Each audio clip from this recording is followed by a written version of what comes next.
Ya, Yo nggih pemanasan meneh. Ya, sapa sing nembang? Yo, Nduk, Ken nggih tamba kangen, Nduk. Ayo.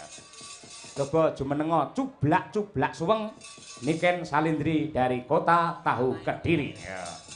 Ya toh, berpacu dalam melodi. Yuk.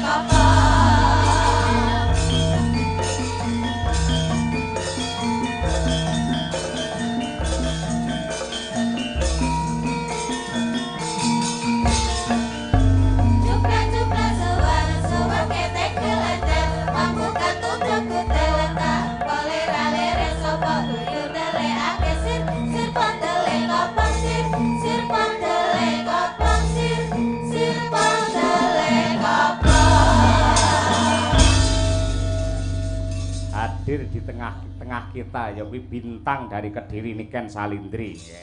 Sik saurunge nembang tak takoni, sampean sing ngejawab sapa? Pak Sis. Kang Sis Yohan. Dadi sing mbayari ya Kang Sis bakale. Pak Sis. Lah Pak Lurah modale apa berarti iki? Izin, Pak. Napa? Izin. Izin piye? Izin untuk Keramian. iya. Oh, ngono kuwi. Aku Kang Sis, sampean Kang Sis, ya toh. Mama Lucy. Mama Lucy ya Kang Sis padha ae. Sampe nak suara men to, Mbah. Mbah Sis niku mbah kula lho. Mbah Sis, oh, heeh. Nggih. Mbah Sis Wantara. Berarti sing nimbali jenengan Mbah Sis. Mbah Sis. Kula nggih Mbah Sis. Heeh. Mama Lucy nggih Mbah Sis. Heeh, terus Berarti Pak Lurah lek ra nyangoni ya kebacut, Pak. mbok menawa diwakili karo Pak Wakil Bupati iki mau nyangoni. Ya beda, Pak. Oh, beda. Iya, beda. Pak Lurah ndi to mau? Ngelem aku wayu tapi ra disangoni. Lho, ngene jer Basuki mawa beya, sampeyan lek nembang apik, njogete becik, wis to aja kuwatir. Mengko mesti diwakili karo iya, Pak. Yu Nyamini, kuwi bojone Kang Sis Yohan, sing bakale paring tali asih marang panjenengan. Oke, lek niku pasti. Nggih. Niku Mbah Sis sing lenggahe teng sebelahe Bu Lurah. Niku Mbah Huti Sis. Oh iya. Nggih. Nggih. Ya gandeng sing mirsani wis ngenteni sampeyan kabeh. Ya salam-salam kagem sedaya para lenggah Nduk Niken Iki Salindri. acarane napa, Pak? Hah? Sunatan. Sunatane sinten? Sunatane Pak Lurah. Ya putrane mau genah jlentrehke Muhammad Wisanggeni. Lho. Tapi kok sing nimbali Mbah Sis? Lho, mergane Mbah Sis kuwi wis ndaku putra Pak Lurah Wengkal dadi putrane. Dadi sing dihitanke iki padha karo putune Mbah Sis. Ngoten. Heeh. Terus sing dihitanke iki ponakane Pak Wakil Bupati, ngono kuwi. Pokoke piye carane kabeh iso dadi dulur ngono lho, Nduk.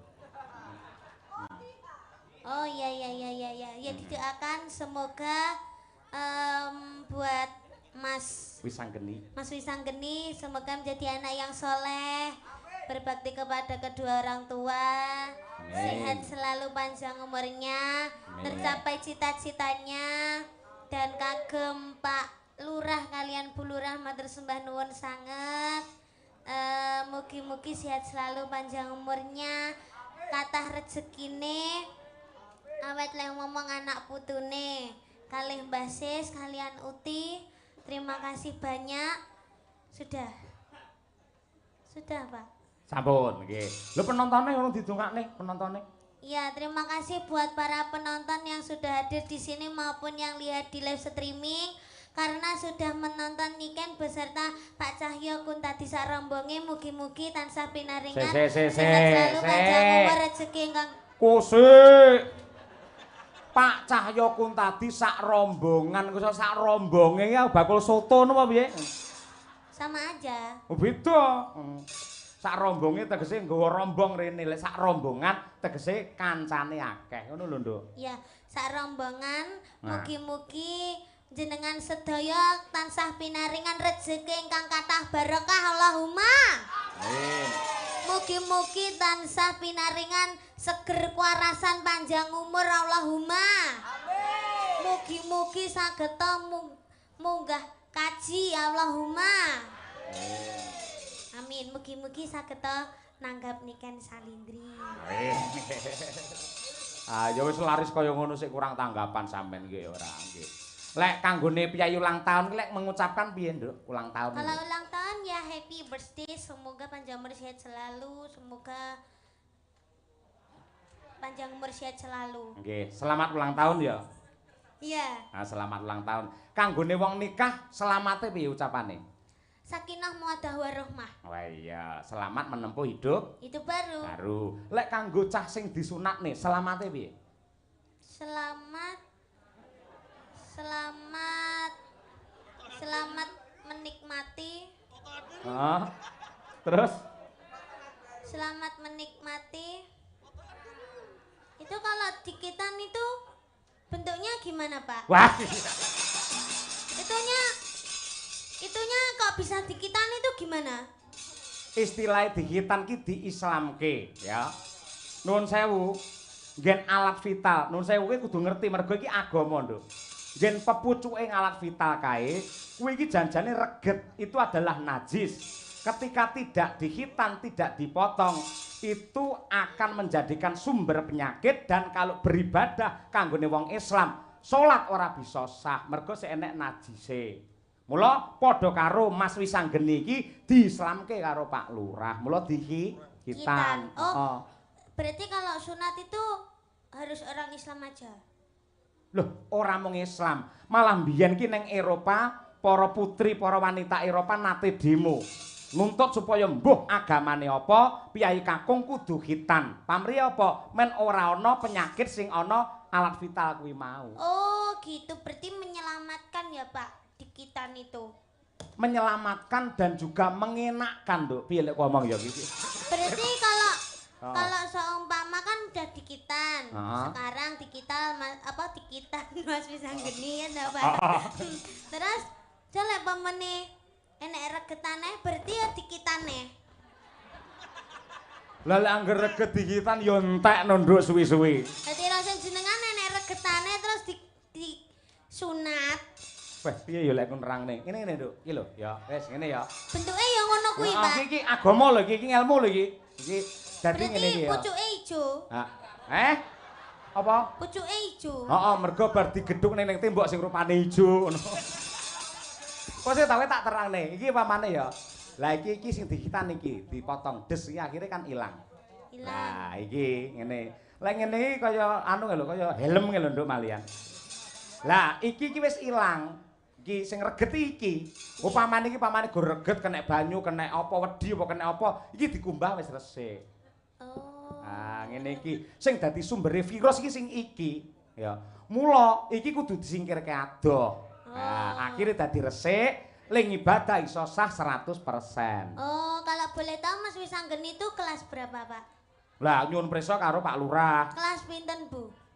Kelas 5 SD. Nah. Sudah berani dikitan. Kenapa kok gak kelas 1 SMA aja, Pak, dikitannya?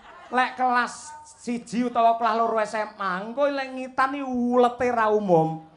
Dadi semono kuwi wis pas, ngono kuwi. Kayak adikmu Brahma kae ya kelas 5, si rambu rangkung, kae si rambune ya kelas 5, ngono kuwi. Oh, rangkung mboten to, Pak? Oh, lho cara anu enek lho, kitan sing putri iki ana lho, Nduk. Diketok napa nih? Alah mbuh aku mumet dhewe to nyauri awakmu susu. Lah intine ngono kuwi dislamake. Ha mula kuwi pepucuke ngalaf vital sing diketoki jenenge kulup. Mula nang nggen wayang sosok he kulup maju lungguhmu. Piye kabarmu kulup? Kulup kuwi mesti anak utawa putu sing lanang. Nah, ngono kuwi. Kulup kuwi pepucuke ngalap vital kuwi mau. Oh. Lek wedok ora kulup, kulupan. Ayo ngono kuwi. Paham? Iya. Paham. Ayo. Wis to susu lak ngerti dhewe sok nduk kowe. Wis ngerti-ngerti bakale. Iya, ngono kuwi. Wong kabeh ya nglakoni, kabeh ya bakale ngayahi bangsa kaya ngono kuwi. Lah saiki minangka tandha tresna, ayo. Aku tak nyuwun iki kadang-kadangmu dulur-dulur fan beratmu mau wis meling ya kuwi saka Sanidi ya Nduk ya. Nggih. Nah, Sanidi diwakili karo Mbak Tutut kuwi ngersakake pangkur Semarangan Niken Salindri. Ya kaya ngono kuwi. Piye siap? Siap, Pak. Oke, luar biasa. Ya, coba diaturake. Ya. Sama nyuwun pangkur Semarangan to, Mbak? Heeh. Kayak ruru wae.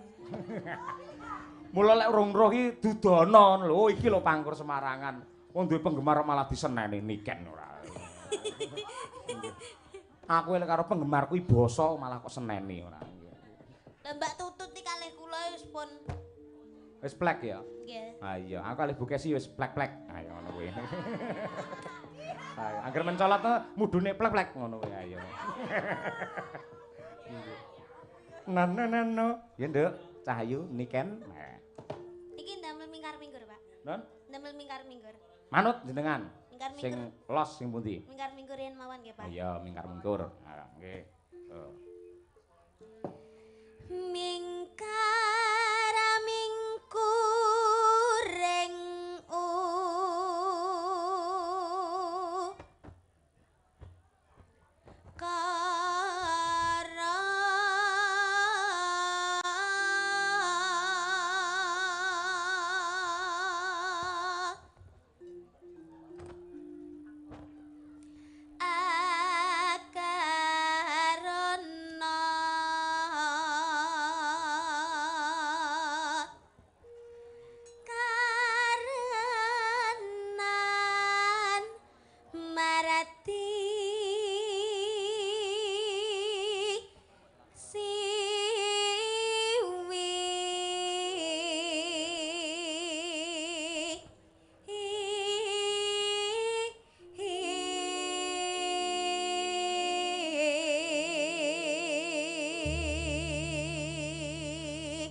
Bot-bote pengen nonton Niken Salindri iki lho, aku mak teratap iso ting crunguk sirah tok ning kono to.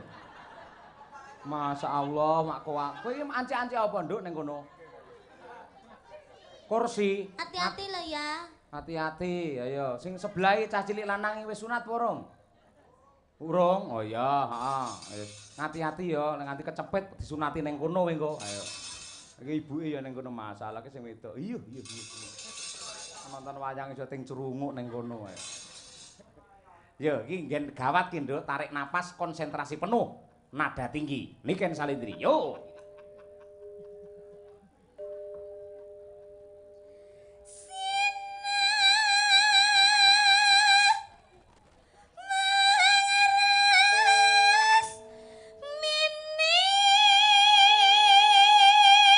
Alon-alon, Nduk.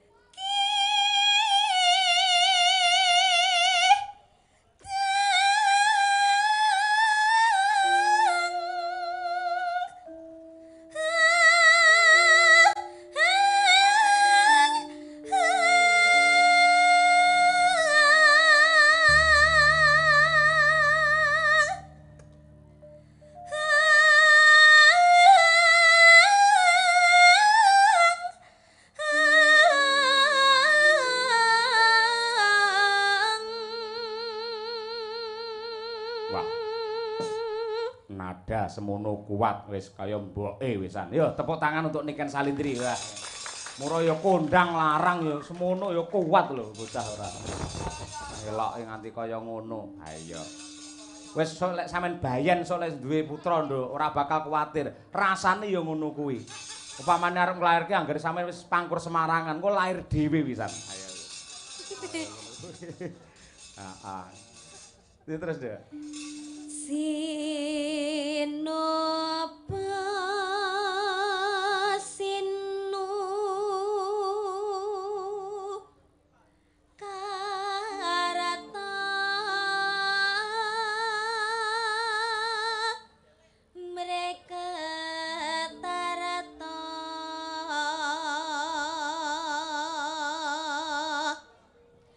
pakartining ngelmu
luar biasa. Ya. Ya, Nduk. Kelangenane bapakmu aturna nggih tamba kangen luwih dhisik. Iya, Pak. Ayang-ayang ya, Nduk ya. Nggih. Oke. Sing nembang sampean walah temenanan. Nganti kaya bledek. Ya, oke. Yo, ayang-ayang bersama Niken Salindri. Ya, yuk. Oke.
Biasa tepuk tangan untuk Niken Salindri para penonton. Wah, ya.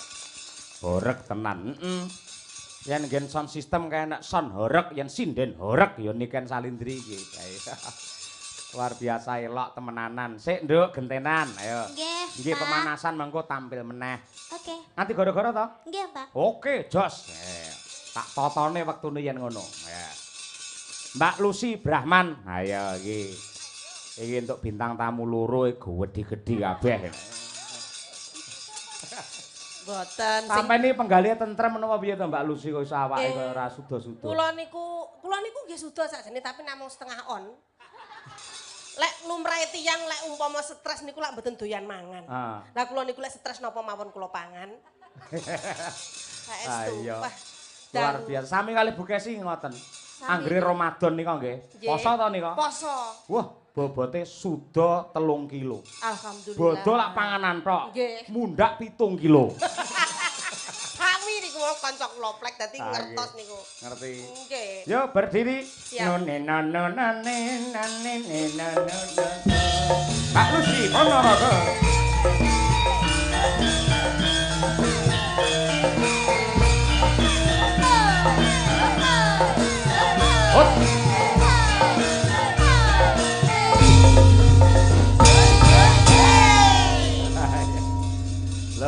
supote khusus nggih jenengan manuk dadali mergo aku ngerti sampean nambak wis setengah umur kaya ngono senengane karo manuk. Lah jenengan nggih ngerti to?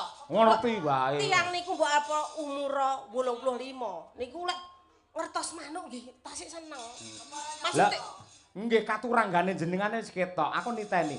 Angger wong wedok irunge tok kringeten ae. Ngono kaya jenengan niku. Maksudnya tegese open-open manuk, pitik niku kula remen. Nah, nggih. Nggih, makane kula kan jeneng kula kok pun Lucy Brahman niku lak kewan to. Lah sing jenengne Brahman lho sapa? Lah nggih niki jaman riyen niku tasik nyar-nyaran nyinden. Lah Mbak Kesinu Jinden kula penyanyi to. Terus kula nyar-nyare kula niku pengen dadi sinden penak ya ngoten. Terus Pertama kali saya tuh orang wong Jawa kok belajar lagu Mancanegara. Wah iya. Kok isin aku ngono karo londo-londo bodho nyinden yo Mas yo Mas. Terus mirengke Mbak Kesi iku nyindek bawa ngoten niku semale pengen. Makane kok pertama kali ikut di Dalang Ponorogo nggih bareng Mbak Kesi niki namine Mbah Yotno Gondo Durjono. Nah nih, Gondo Carita nika. Gondo Carita. Nah, mergo kula guwedhi dhewe dawa ngadeke sanding buta dijenengne Lucy Brahman. Mergo ben gedhi dawa. Terus didol daginge ben payu larang. Kula sing ora cocok jane yen jenengan jenenge Lucy Brahman. Kula sing mboten trima. Nggih, ya napa? Kudune ora Lucy Brahman. Lah sinten? Limusin. Lah nggih sami niku. Lah iya.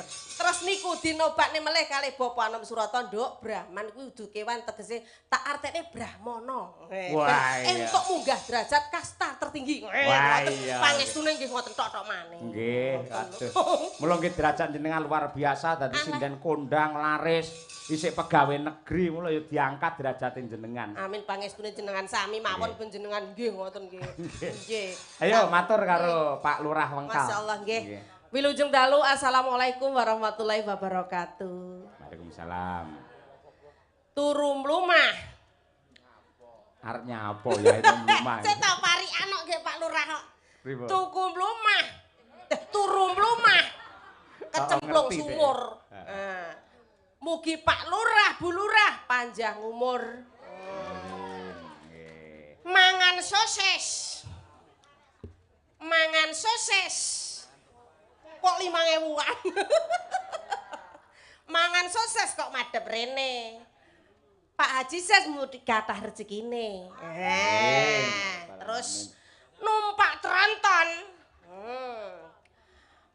Numpak tronton lakune mundur.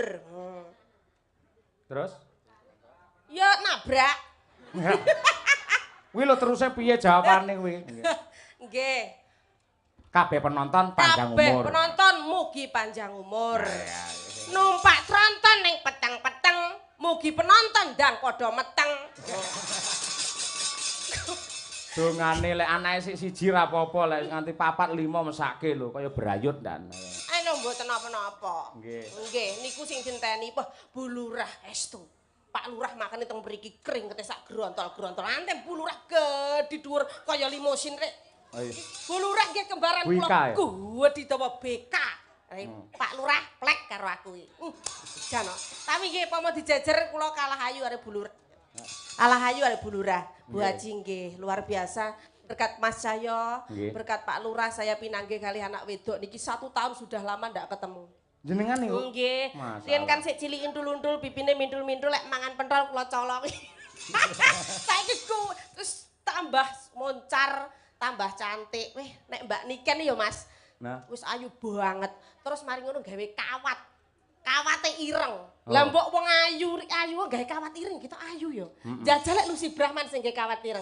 Sampeyan kawat memeane lho, Mbak. Lah lek aku sing gawe preng guyu kan dikira mak lampir. Nah, iya. Nggih, niki matur sembah nuwun pokoke intine kabeh kanca-kanca sing mirsani wonten channel YouTube tak sebut kabeh nek 50 channel YouTube kabeh wis muga-muga sehat kabeh. Amin. Ya rabbal alamin. Niki lagu napa kula? Nggih. Kula nyuwun mangke dijaranke Gubuk Asmara.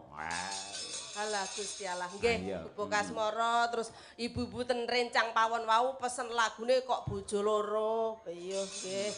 Niki hajate sunatan nggih. Sunatan. Sunatan. Putra Mas sinten asmane wau? Wisanggeni. Asmane apik ya Mas. Wisanggeni kados ayang. Mila lakone niki nggih Banjaran Wisanggeni wiwit lair ngantos dadi ratu. Lah niku nggih.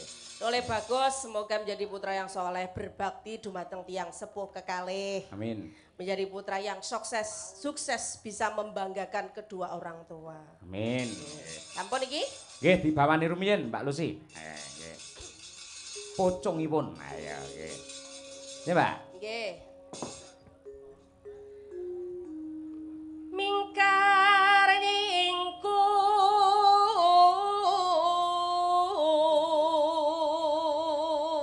nyingkur. Aku sakjane pengen jajar ambi Bu Lurah. Artinya Jajal apa? piye Pak Lurah, piye genteng ngono lek buet jumenengke. Ngono. Keta Bu. Berkenan, Bun? Berkenan? Oh, berkenan ya, Mas, Bu. Kalih? Yu Yamini. Oh, siap. Kalih Bu Haji. Nggih. Wiwi tane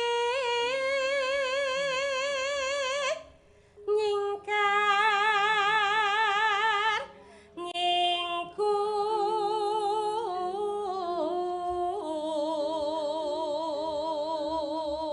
nyingkur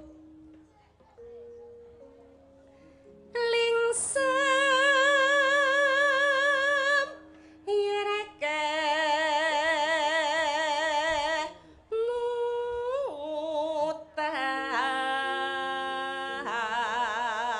mutan tak kentune dumateng Mbah Kakung sepuh-sepuh ning mburi bokonge Mbak Niken. Wong lek gandrung ngefan karo Mbak Niken, Pak aja ning kene-kene ku kepentut lho. Kok dinten Mbak Niken gak apa-apa, Bu.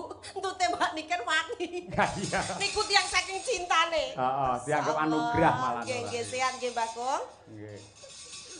Iya. Wong tot anugerah. Tapi lek wong penggemar nggih ngoten niku lho, mboten peduli. Nggih Leres, to? nggih. Mbak Niken ayu iki mesti entute ya wangi. Ya ora, tetep ya mambu ora. Lalampar kangka guri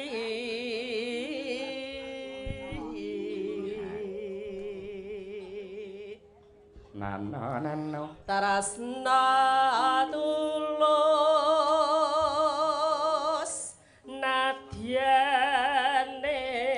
nadyanengku bekas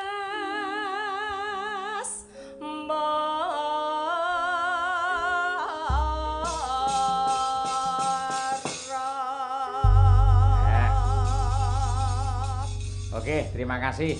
Monggo gubuk asmara diaturaken. Mbak Lucy Brahman Ponorogo. Yo, monggo Mbak. yen liwat aku kelingan gubek kae lemas piye tak leren lemasin Ya, iki lho ciri khase, Nduk. Ya. ing jagak gabak tulisan warna abang tanda isih praman Pak Lurah Ya.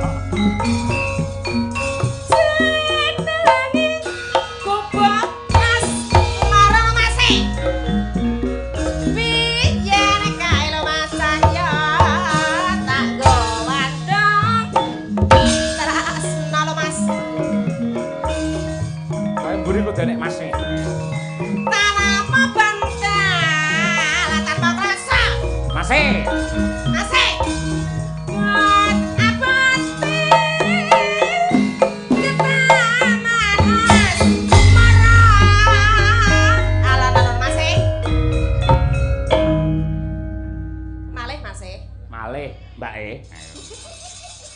gubek kae panawati lo mas wiwit biyen tomah kasa iki lo mas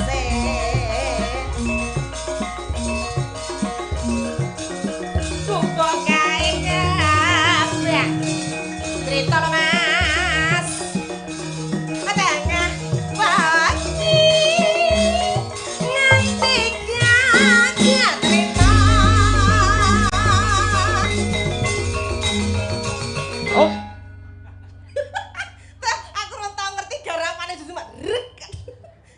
kuwi pancen. Rek ngoten niku. Kadang luar biasa. Enom-enom arek Sinabuh.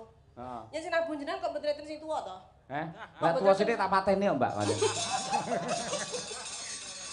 Lah mergo pikirane iki digawe semeleh, akhire awet enom ngono lho. Iya, jangan melihat KTP. Kunci biar awet muda jangan menghitung umur. 2 aja ndelok KTP. Heeh. Mergo KTP ki wis elek seumur hidup. Ora percaya jenengan mirsani mbok ganteng kaya apa jenengan lek foto KTP lak elek. Heeh. Bener iki, Mbak.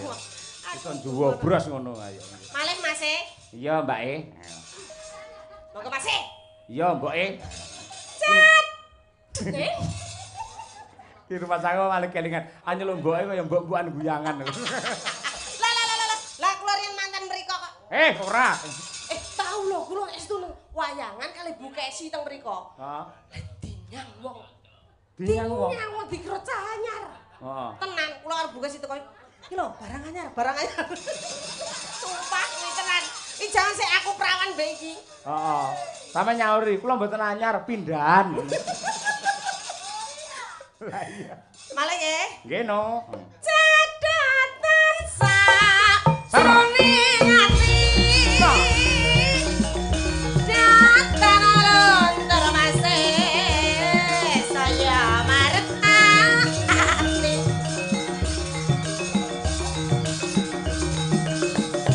Aku kowe dadi karma.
Jogetnya kayak Jainul.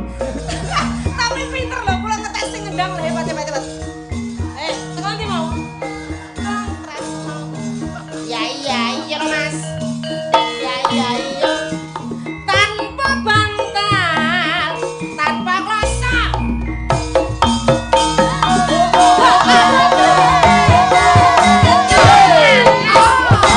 Marano Mas. Kubok nyimpen pati. Wiwet biyen. Tomatos. Pinter. Kepunculan siji. Terlalu nafsu kok kuwi. Kubok kae kabak crita lho Mas.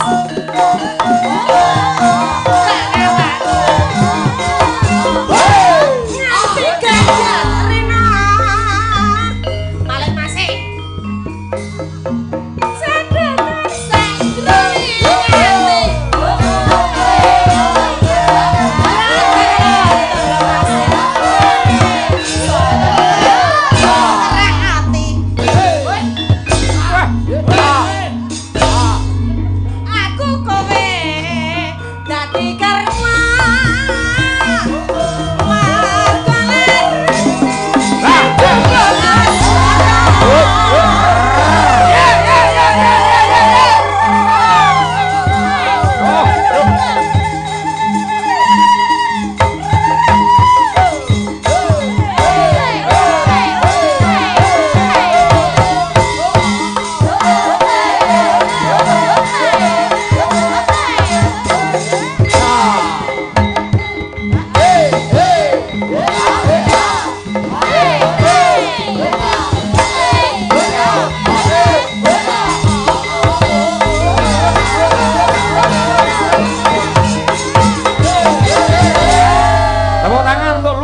Tenan luar biasa.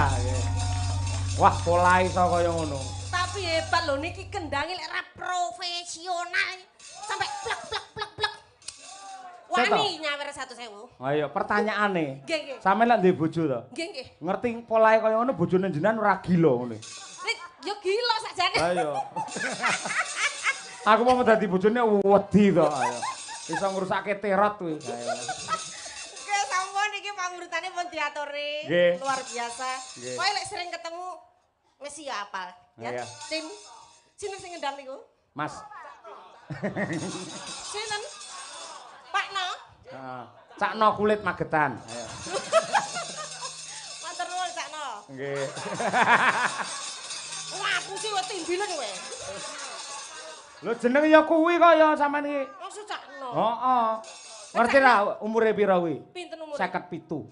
Lah kok sik nemen. Heeh. Tenan to Cak No? Cak No. Sapa jeneng sinten? Sinten asmane? Cak Noval. Oh Cak Noval, oh Cak No. Iya. Oh iya iya iya. Suwun lho No. Tak dongane bojomu ayu No. Meneng ana. Engko tak tukokne rokok No. Aku nek wong ganteng wis ra apa-apa tak torok No. Kepala nyopo. Sampeyan ndongakne kleru. Lha pripun? Dongamu piye mau? Muga-muga piye? Muga-muga tak dongakne oleh bojo ayu No. Sampeyan salah. Bar ae cah kuwi pegatan. Kuwi iki semono duda lho kuwi. Oh alah No, ora sida No. Nono ki mbako apa to nono? Nah, mbakomu apa to No? Tak tukokne Nak. Wis No, kowe SMS aku. Mbak Lucy aku pengen bojo prawan apa rondo apa setengah rondo, setengah tua. Ya. Gak iso ngayahi to? Kok kira lanang No? Kepara nyoto. Wah luar biasa ini memang sarjana seni pilihan ya. Nggih. Matur nuwun Mas No. Nah. Suwun Mas No. Iya. Ayo nggih. Elak temenanan iki. Terus kompak arang-arang petuk parantene. Hi iso. Aku ndelok Mbak Lucy nembang iso. Hi gila aku. Lah kula jane jenengan niku jane kula niku wau jane pun mboten pengen joget to. Lah terus? Tapi ngoten niku nggih kesetrum. Jadi dadi koyo disetrum dhewe ngoten niku berarti luar biasa. Sino ki duwe anu apa iki jenenge magnet. Malih melorot kok tak. Wegel aku. Benake sik nyisih lho. Lah iya to. Kowe iki nyapa lho nang ngono kuwi mari aku kilap ae. Engko tak tukokne rokok no. Iso lho sing ngendang suwi-suwi kedanan tenan iso lho kuwi. Tapi kula tenan luar biasa kula seneng tenan kali kendangan niku. Jarang iso cocok ngoten niku nembe pisan kok hebat. Jenengan lek sok tanggapane ndi-ndi mangja lek pas kula prei. Nggih to? Nggih. Ben iso kompak biasa lah cak percil nang ndi-ndi nggo pengendang kok Banyuwangi to. Nggih. Jenengan nggo kok Wonogiri. Lho ngono kuwi. Terus anu cakno pegatan neh. Ya kuwi tanggung jawab sampean ora. Nggih siap. Yo ganti artis Madangkara. Ayo Mbak Winong dan juga Mbak Birgita. Ayo. Arum Bali. Yo codedos.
Superstaripun Madangkara yang setiap pentas tidak pernah izin, Winong Nawangsih dan juga Mbak Birgita Ayu sarjana seni dari Tulungagung dan Kediri. Selamat malam, Pak.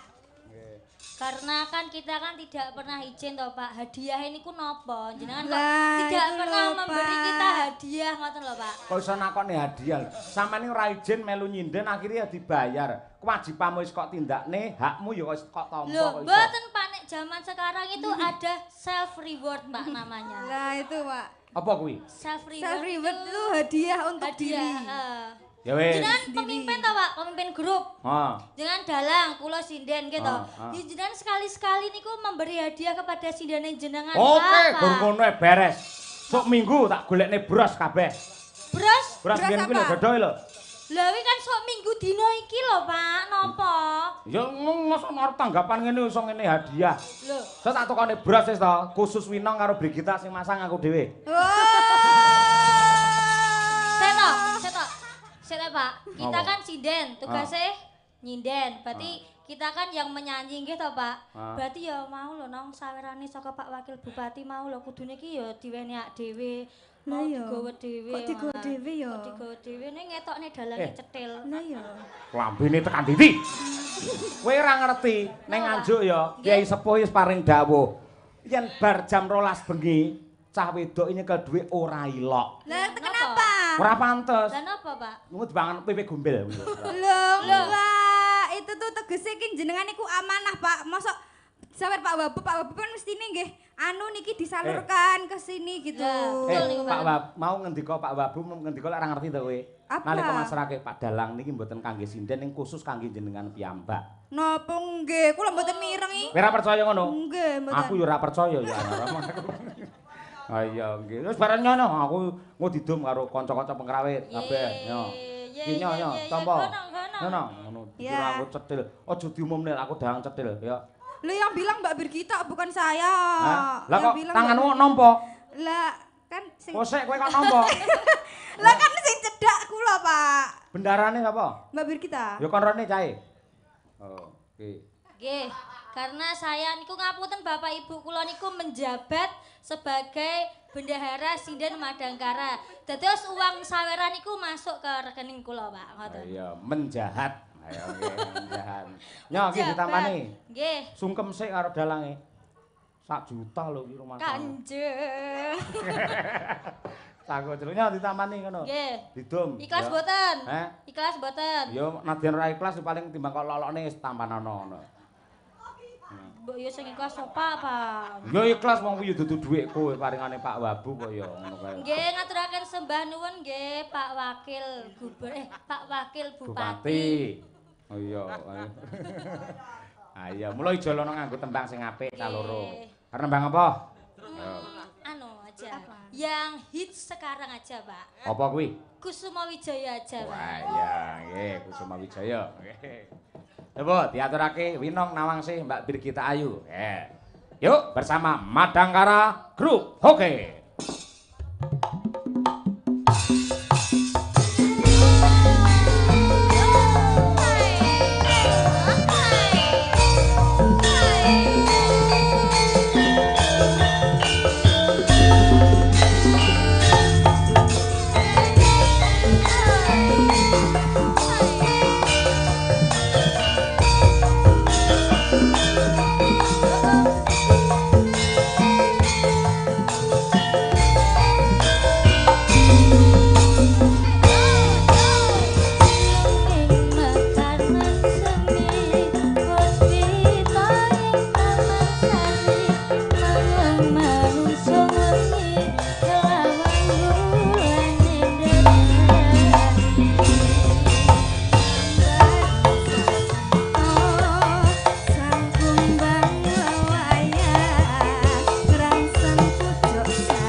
kasih, terima kasih. Nggih.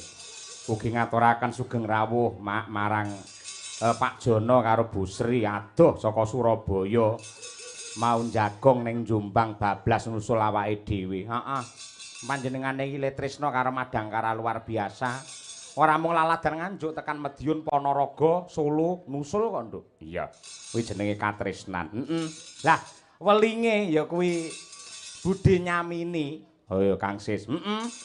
Supaya ngaturake lintang asmara. Ya, Lah, lintang asmara iki jane sing dikersake engko sing nembang kudu Niken Salindri, Lucy Brahman karo Sukesi Rahayu. Nah. Piye jane kuwi? Ning ngeten budhe nyami. Lintang asmara niku duet nggih. Dados kakung kalian putri. Pun sakniki kula tengahi gandeng Bu Kesi menika sampun mendita mboten jumeneng nggih. Sakmenika Mbak Lucy Brahman kalian Niken men jumeneng kok kakunge siji men dijiro karo sinden loro. Oh iya. Gandeng sing loro iki genah sinden sing awake gedhe-gedhe. Tak goleke pengrawit sing gedhe dhuwur. Sapa? Mas Sulomo. Iki ya meh padha karo Ardi mirip pisan ya. Ayo keroyokan Mbak Niken karo Mbak Lucy. Pokoke arep kok kapakne manut. Mas Prasetyo Sulomo. Oh, iki. Piyayine gagah gedhe dhuwur putih kaya Cina. Yo kan disapa kan Mbak Lucy iki kon munggah bocah. Pundi piyayine? Monggo Mas Sulomo. Nggih. Niku Mas Prasetyo Sulomo. Mas Prasetyo. Kan ayo kan dijupuk kan kuwi ditarik kon rene kan. Pundi ta tiange? Kuwi lho, gedhe dhuwur putih lho. Lah, alah kaya benek tek ngono kok. Kono jare putih kaya Ardi. Tapi ya ora apa-apa iki hampir mirip-mirip ora apa-apa lek Ardi putih kan iki rada pramuka. Iki tandha wong lanang ki ora apa-apa ora tek bagus-bagus nemen iki gak apa-apa ngene iki dipupuri priya bagus malih bulat. Ampun ngenyek niki nuwun sewu sampun dados guru lho wonten SMP. Guru SMP lho ya jenggote kaya Roma Irama. Masyaallah luar biasa Pak. Salaman karo Budi Lucy, salaman. Ale. Nggih. Oh, katur konjo. Karo Mbak Niken salaman. Ayo. Masyaallah. Iki kok bakal viral jenenge Suken. Sulomo Niken. Ayo Suken. Suni, Pak. Suni apa? Sinten? Sulomo. Sulomo Niken to, Pak. Ah iya. Suni. Dadi engko kaose ya lek gawe kaos fan club ngene, rupane kaos ireng. Sing ketok jane sing dijejer cah loro, sing ketok gara awakmu tok. Iki Dok, iki kan kamu masih muda toh, mudai Suni. Siapa iki jenenge mau? Suloyo. Suklon. Dewe ku tak kopro. Sulomo. Sulomo karo Niken. Besok lek tuwek dadi sapa? Sukeura, Udu. Jaini. Kok iso Jaini? Lah iya kan tuwek wis tuwek to. Iya, anek Niken dadi apa? Jenny. Jenny. Apa kuwi Jen? Iya, Jaini Niken. Nah, sepuh ta mak Jaini. Pak Guru, selamat malam. Bagaimana perasaan panjenengan lek dicedhaki Mbak Niken? Umpama kowe dadi bojone Niken ngono piye rasamu? Kula ngadeg niku pun dredeg kok. Bes kapula gegeden niku lho. Tapi ra apa-apa le, kalau di atas panggung tak mungi. Di atas. Ki wayahe digawe wong loro iki gedeng. Tak mungi. Tak kandhani Mbak. Nggih. Upama ya sok iki upama lho. Nggih. Sulomo terabi karo Niken gitu. Sing tak bayangne anake, mendhi kulite kaya zebra cross ngono. Cetak Kayak zebra plonteng. Tapi gak apa-apa lho, Le. Iki ning dhuwur panggung iki kemerdekaanmu. Kabeh piyai-piyai ning kono ki pengen jajar Mbak Niken. Ngene iki kesempatanmu ra apa-apa, duet los. Ya wani ra ngrangkul Niken, dirangkul. Wani ra? mboten. Lah apa? Mosok. Mosok ora wani. Ora gaduk. Mboten. Kesempatan ra apa-apa dhuwur panggung. Aku ki lek nyawang wong lanang lek ora tekan suarane sik. Iya, coba dites coba Niken. coba. Ejale. Iya. Mas Ral Deden. ral. Ketoke cah cilik suarane wo mantap. Sekso Pak. Sekso Pak. kersane. Yo Mas Udin, nggih ancer Mas Udin. Ayo, nggih ancer. Ayo. Yo. Jajal. Yo Mas, diasto. Aja obahe to, meneng-meneng. Kok obahe? Nah, dibojo, gagah, wong lanang gagah, cedak Niken Salindri gagah. Nah, ngadep rono, terus nah, dirayu. Kamu kaya ondel-ondel. Gedhet tapi ra apa-apa le. Lanang tenan. Saltingnya jangan kayak wong wedok ya. Nah, nggih yo. Ayo. Yo ngendi? Lho, ayo bawa pi. Sik kok kae sik. Ayo Mas Udin. Mesake pengen tampil ya serumpet ayo. Kadung dicekel ayo. Ayo. Ayo Mas Udin, ayo. Mas Udin. Aja didagang Mas, ayo Mas. Ayo. Ayo. Niki nggih jumeneng. Ayo jumeneng Mas Udin ayo. Mosok. Aja kuwi ketoke linggo wis ngadeg kuwi pisan. Ayo, nggih. Ayo Mas.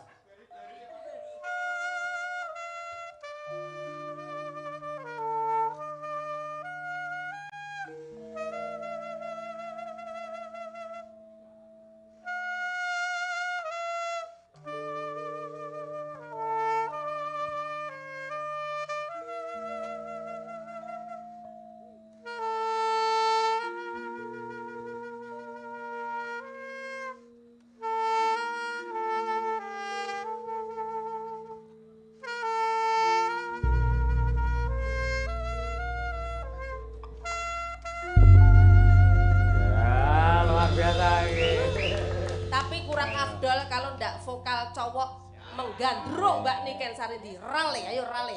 Ngadep rono, aja usah ketek. Linteng sikilmu. Wes entek sabare ketok elu Wong iki. lanang iki gagah lho, kok sanding Ya, si banter Sul. Ngadep rono. Ngadep rono. Cekel kowe, cekel. Ndang nyanyi. Kok usah. Wong ayu tresna. Tangane cekel. Cekel Mbak Niken. Kinarya tombo. Oh, gak aku wong gandrung wong wedok kaya ngemis. Ngene iki piye lho? Dicekel astane. Lah kowe yo ngene kaya paring-paring ae. Iya.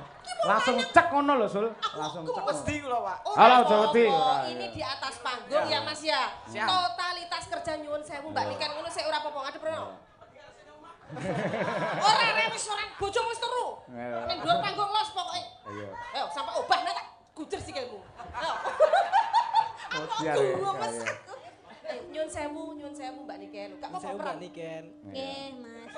Ya kalek tanganmu ki kok. Maaf, permisi mau megang tangannya Mbak Niken. Sang omah langsung bedel dasar bojone. Ayo, gak apa-apa nih. Wong ayu. Melek aja merem. Namu kinarya tombo. Melek to melek. Susah jroning batenku. Jawab kan?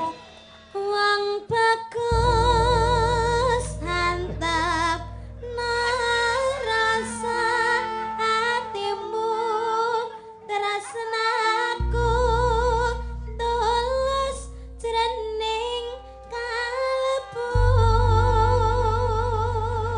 Senadyan Menatap. ngrungi banyu segara rasaku ra bakal serna senadyan nyoba jahat sapa Rangkulan kan? Dirangkul kan? Dirangkul kan?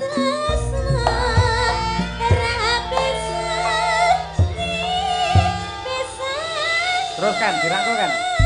Dirangkul sing kenceng, banting keng, banting. Ayo, lah sulama ngece wong dirayuni kan malah melet-melet ora. Nggih, Ayo. malah drrrr. Keder iki ngapa lho, Mas? Si gandrung uyang. Ayo.